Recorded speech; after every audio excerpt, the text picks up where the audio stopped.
Posted by u/mpz1968.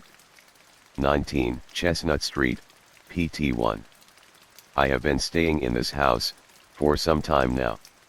I grew up here, so I know every nook and cranny of this house. My parents moved out a while ago, leaving me here to take care of the place, I assume. They didn't say anything to me. They just packed their stuff and left. I guess they rent it out, from time to time. As I've seen many people come and go. Some were cool, some were assholes. But, all in all, it hasn't been that bad. I stay in the attic. I turned into a bedroom a while back. It's a little cramped, but how much space does a guy like me really need? Sometimes, when I'm bored, I like to sit up there and reflect on some of the people I've came in contact with during their stay here. Like, the businessman, Mr. Reynolds. He was cool. Mid-30s, ladies' man. Kept this place looking sharp, for the ladies, of course.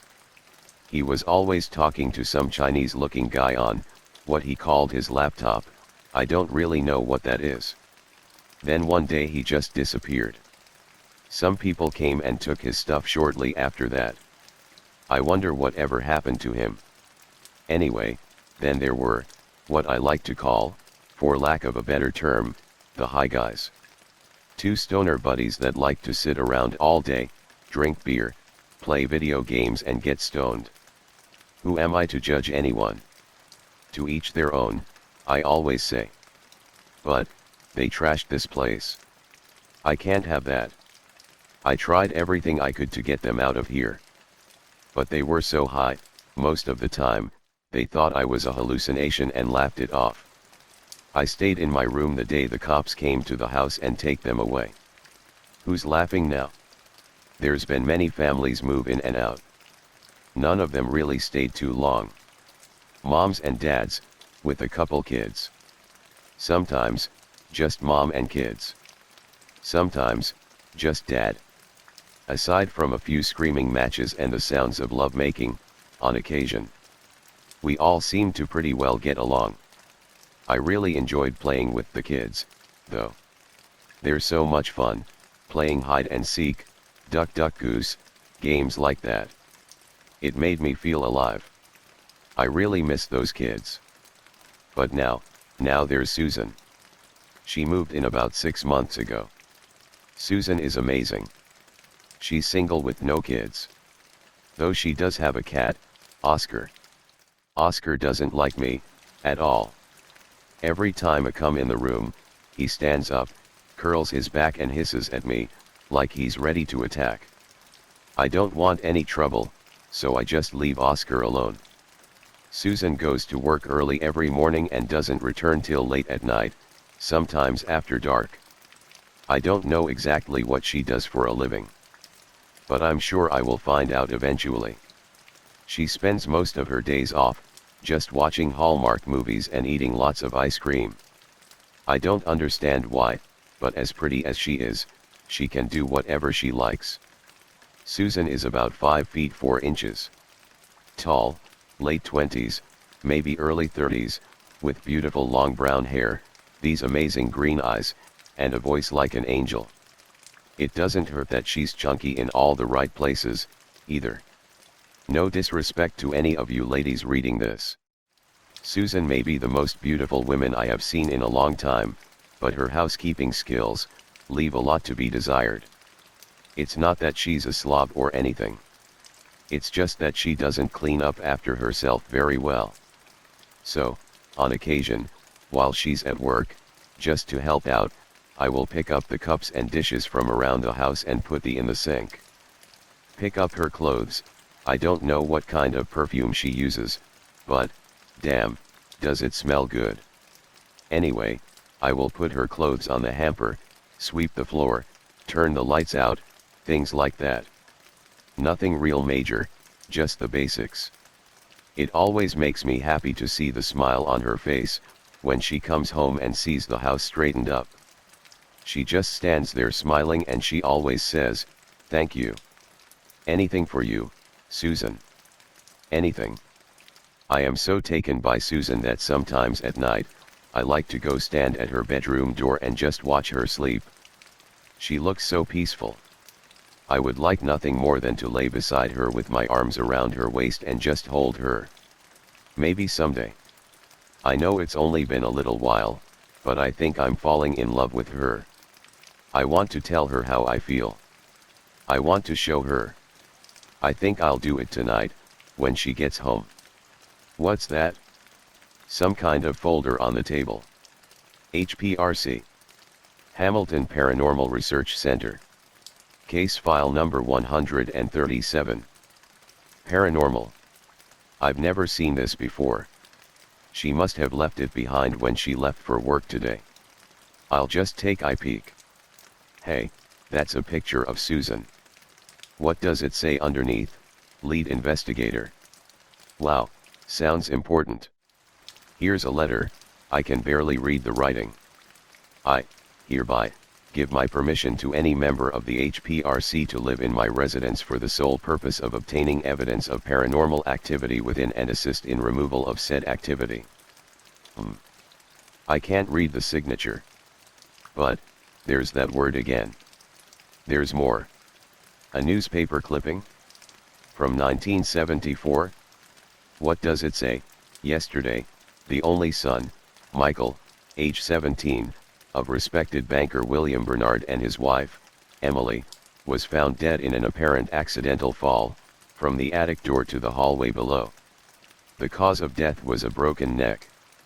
The incident occurred in their home located at 19 Chestnut Street. Wait, Michael Bernard. That's my name, and that's my address. Those are my parents. What? I'm dead? I can't be dead. I can see, I can feel. I can touch. I remember the fall. I remember getting up. I remember my mother coming up the stairs, crying, because I fell. Wait, she wasn't looking at me. She was looking at the dead me on the floor. I remember now. The two men in suits, coming over and taking my body away. All my relatives coming over a few days later, dressed in black, crying, talking about I was too young to go. Go where? I didn't understand it then, I didn't go anywhere. I understand now. I'm a ghost. That explains everything. Why Mr. Reynolds never answered me when I talked to him. He couldn't see me. He couldn't hear me. Why the stoners thought I was a hallucination, because in their altered state of mind, they could see me, just thought they were imagining it. Why the parents of the children would always ask their kids, "Who are you talking to?" Then scream at me to leave their kids alone. They couldn't see me either. Why her cat hates me. Why my parents just up and left one day, I thought they left me the house. Come to think of it, I haven't seen them in years. And why Susan was always smiling when I cleaned up. It wasn't because I did it. She was looking for evidence of my existence. She wants to get rid of me. I don't want to leave. I like it here. This is my house. I'm not leaving without a fight. She wants evidence, I'll give her evidence. I really loved her, I helped her, I even tolerated her damn cat. Well, screw all that. I've been nice so far, but after this, no more Mr. Nice Guy. She should be home soon, I'll wait right here, so when she comes through the door. Game on.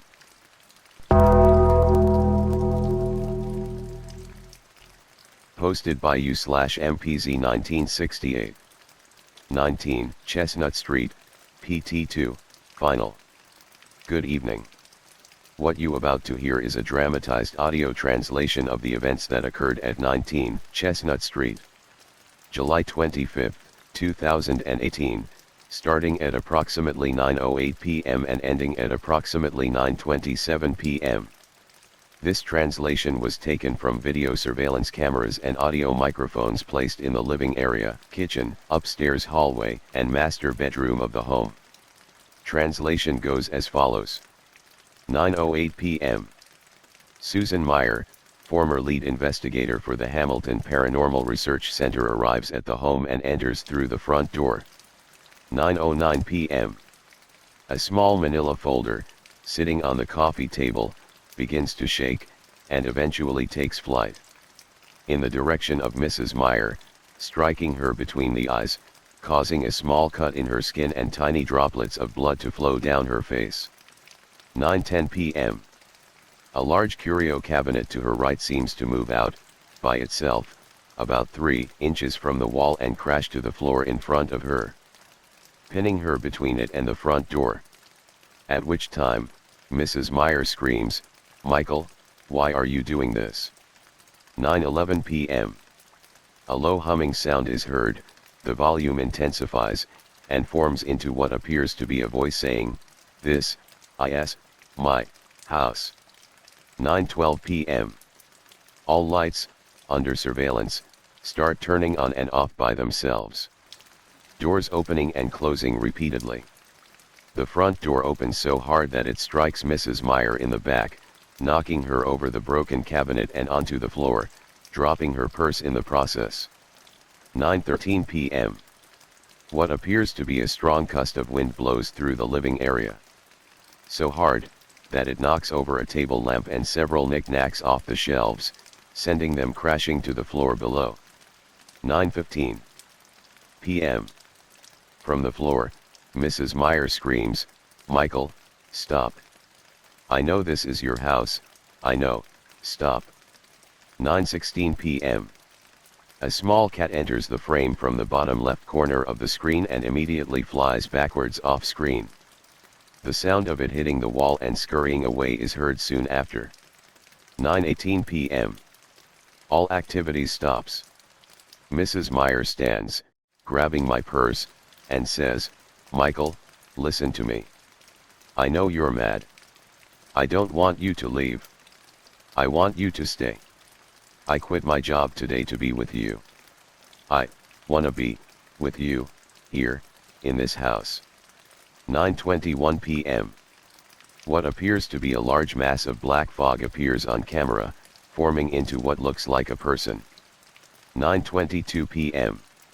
Staring directly into the fog, Mrs. Meyer says, "Michael, I can finally see you. I love you, I love everything you do for me, and now, we'll always be together." 9:24 p.m. Reaching into her purse, Mrs. Meyer produces a small handgun and places it to her temple. 9:25 p.m. All video surveillance cameras shut down and lose signal. Only audio remains. 9:26 p.m. One single gunshot is heard, then the sound of a something heavy hitting floor. 9:27 p.m. All transmissions are lost. The body of Susan Meyer was found dead after a neighbor called 911 to report what sounded like a gunshot. Officers arrived on the scene to find the house in disarray and Mrs. Meyer's bloody corpse lying on floor in the living area. The victim of an apparent suicide. The body was taken to the county morgue, where cause of death was confirmed. The results for case number 137 are as follows.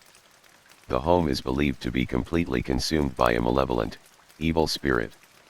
Any further investigation may result in injury and/or death of another member of this organization. I will not take that risk. Case number 137 is now closed and will never be spoke of again. My condolences to the Meyer family.